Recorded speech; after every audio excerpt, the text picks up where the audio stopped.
gente mostrou que estava aquela mostra de tamanhos de corpos celestes, a gente mostrou Arcturo, né? E aí tem os dados técnicos de Arcturo, não vou passar por isso aí, né? O sistema, né?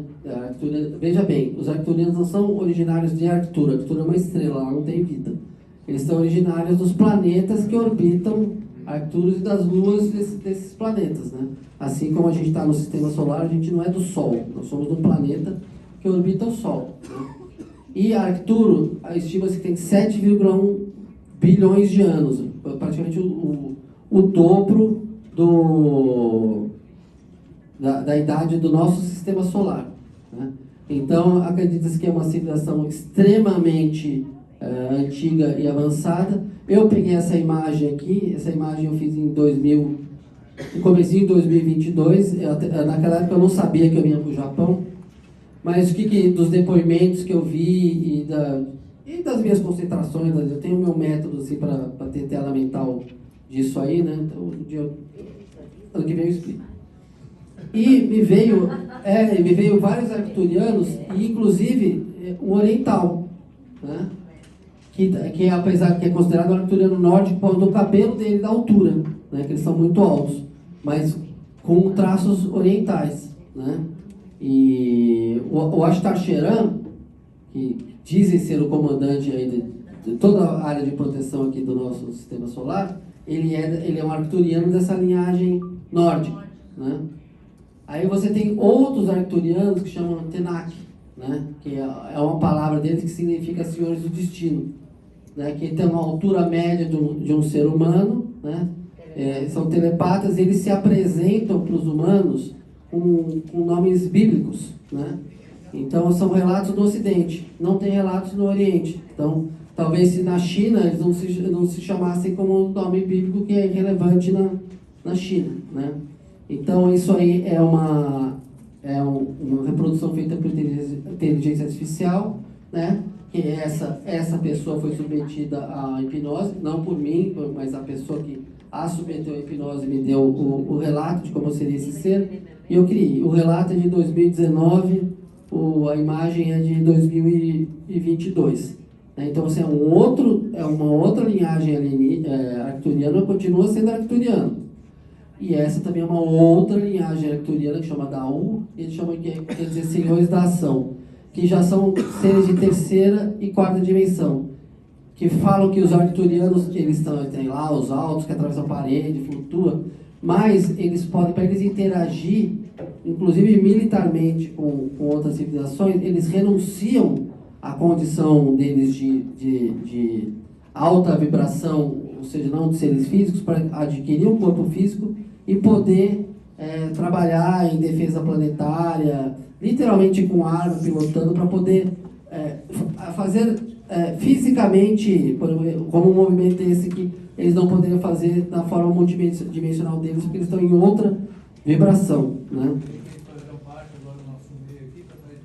Exatamente. Então você pode até ter, não estou falando que isso acontece, mas existe uma corrente grande que acredita que, sei lá, você vai descer aqui na esquina agora para jantar e um cara que está jantando é um deles, né? Porque eles são todos, eles blend, eles se misturam com os humanos e tem todas as formas, todas as cores, todas as caras de etnia. Essa linhagem arcturiana chama Da'u, né?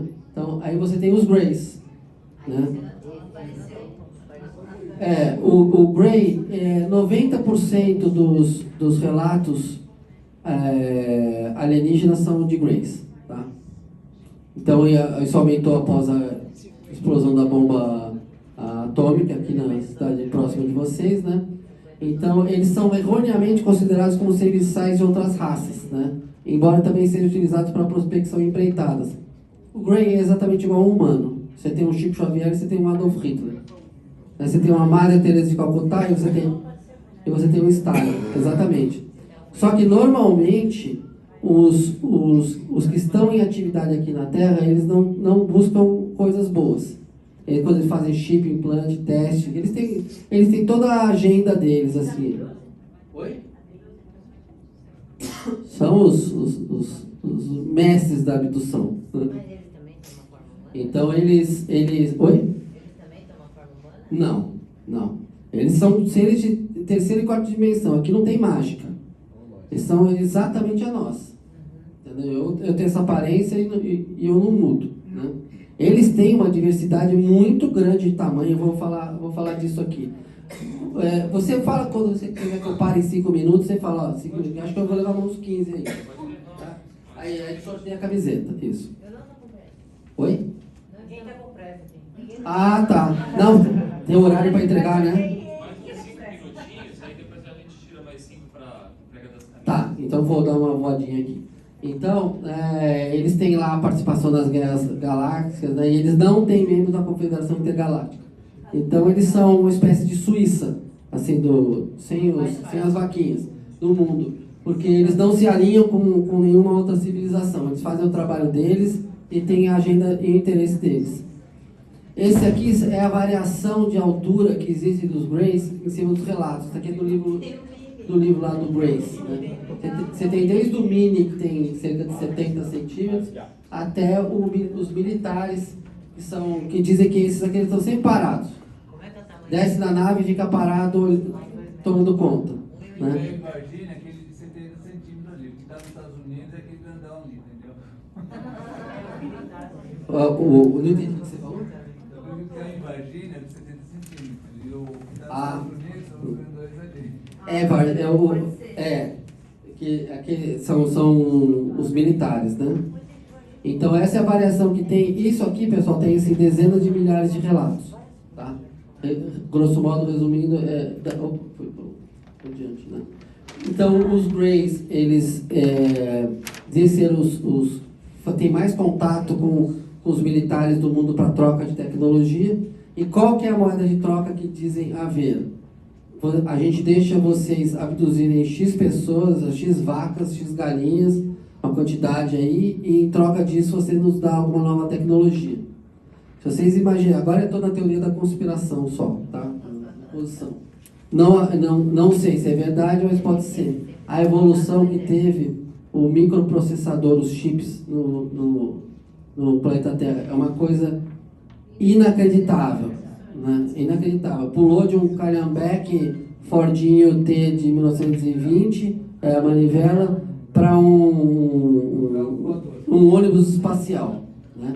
Então, o que dizem é que é a relação muito forte entre os Greys e as grandes potências militares. Só quem tem arma nuclear. Tá? Então, França, Rússia, China, Estados Unidos, Grã-Bretanha, né? Israel não tem relato, não. Porque Israel não fala que tem arma nuclear, provavelmente não tem. Ela fala, não digo nem que sim, nem que não. Então, esses países citados são os que estudam mais a ufologia? Não, o que estuda mais a ufologia é os Estados Unidos, disparado, e a América Latina assim, estuda muito. É que eu não acho que os ufólogos latino-americanos eles levam muito a sério. Eles ficam, quem está da esfera de Buga lá? Pelo amor de Deus, né? O cara pegou um artista lá, bacana, o cara fez um enfeite mó bonito para fazer uma abajur, uma coisa assim, e o cara faz aquela pataquada lá de que quando você canta ela vibra, né? Aquilo é porque aquele cara ele já tem muita fraude nas costas dele, né? Então é simplesmente ilógico que uma civilização avançadíssima faça um negócio tosco daquele, né? Ilógico na minha opinião, né? Posso cair do cavalo, mas... E aqui é uma reprodução que eu fiz do único avistamento que eu vi na minha vida.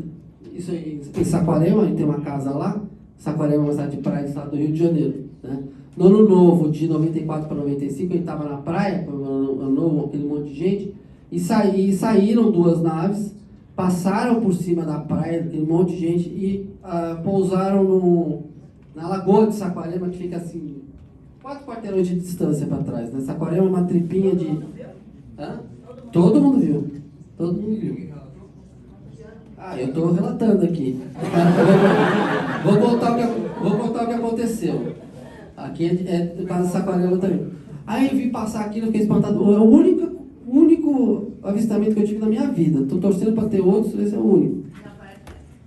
Por enquanto não. Acho que ou aparece, me leva, um passeio e depois é o homem de preto, né? Apago na minha memória.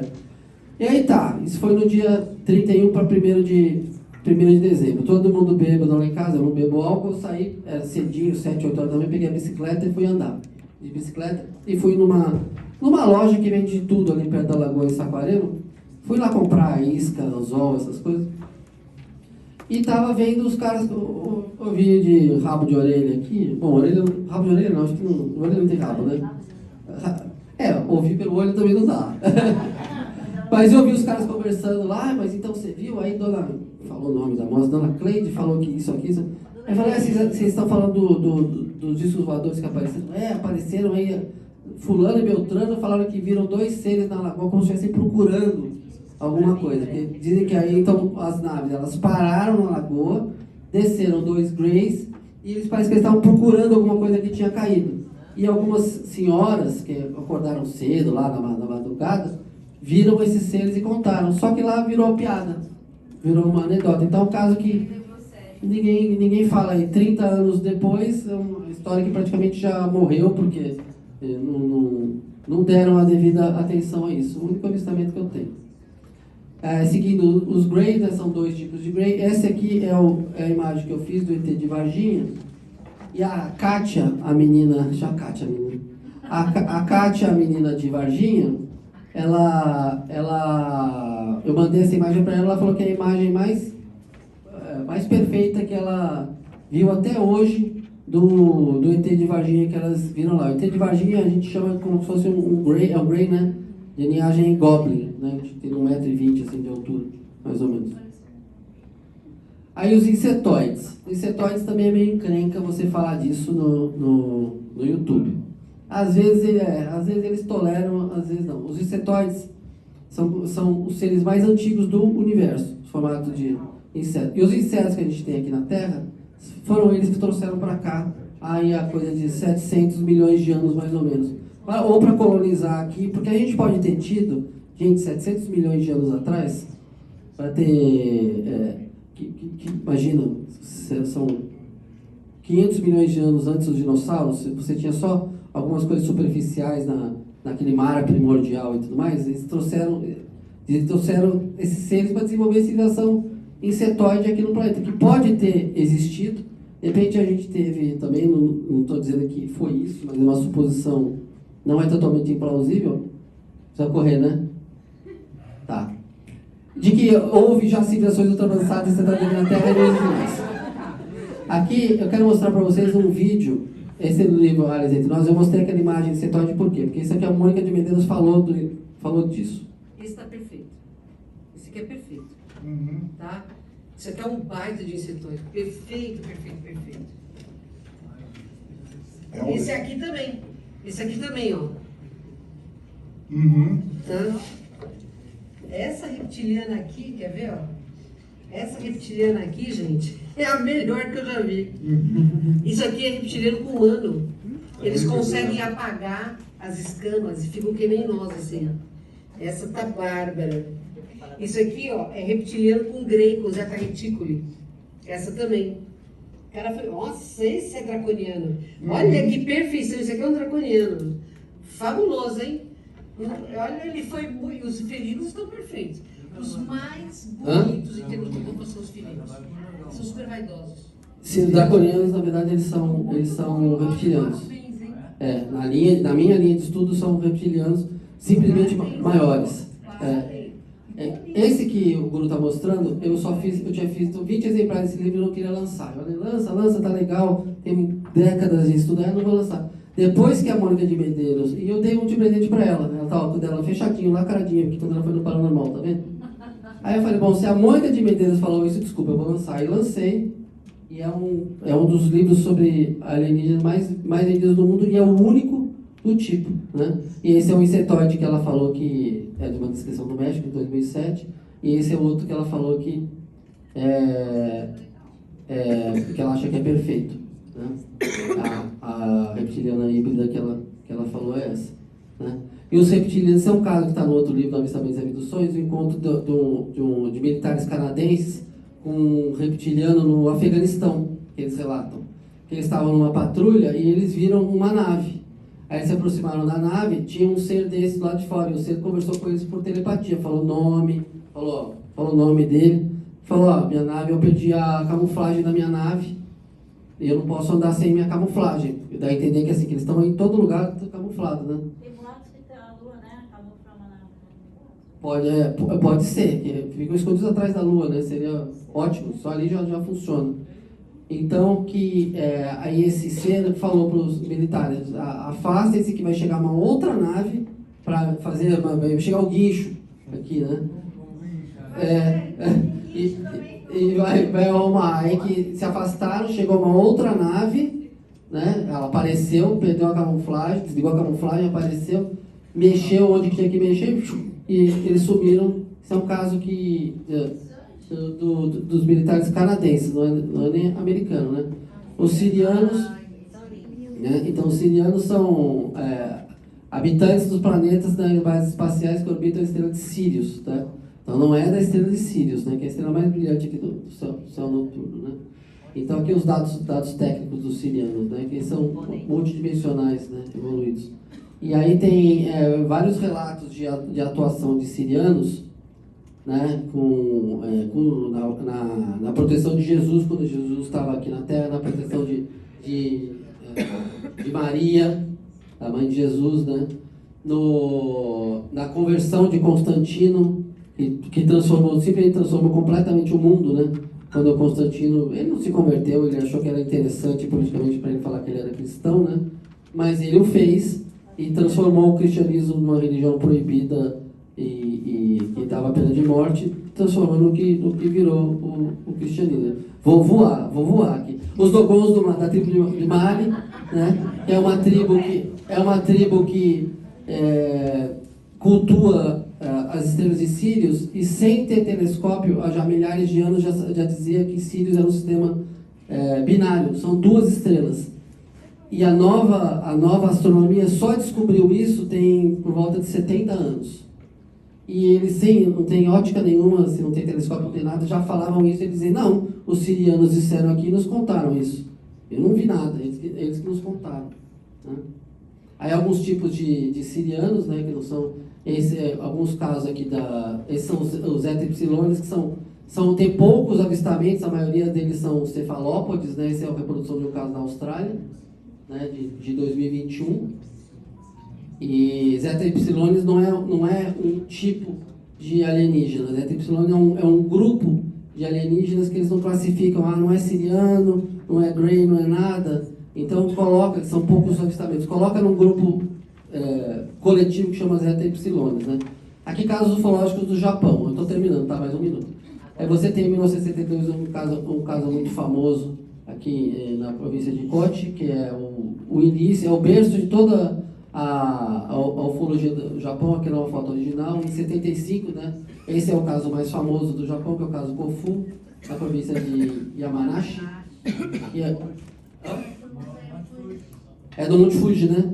Que tem um contato, que foi um contato imediato de terceiro grau, né? Que vira, esse é o desenho das crianças, né? Tá aí o nome dos dois, Masato Kawano e Katsuhiro Yamahata. Revelaram a primeira que a criatura tinha braços longos, eles descrevem a criatura, né? São os casos emblemáticos do Japão, né? E Linomachi, né, em Fukushima, perto de Fukushima, que tem 1.900 habitantes a cidade, olha lá a plaquinha. Né? Tem um monte, nem é tão alto assim, 472 metros de altura, em formato de pirâmide, que lá tem centenas de avistamentos, né? E lá é uma zona com forte campo magnético. Esse é o Toshio Kano, diretor do Centro de Observação de OVNIs de Linomachi, no Japão, né? E aqui os OVNIs em cima de Fukushima, depois do acidente, né? Aí dizem que os OVNIs controlaram o vazamento de radiação, né? Então, as autoridades japonesas, em 2024, tem aí recente, né? Criaram um grupo só com mais de 80 integrantes, para cientistas, militares, ufólogos investigar, para fazer exobiologia, exopolítica e estudar os casos de avistamento aqui no país. Tá bom? É isso.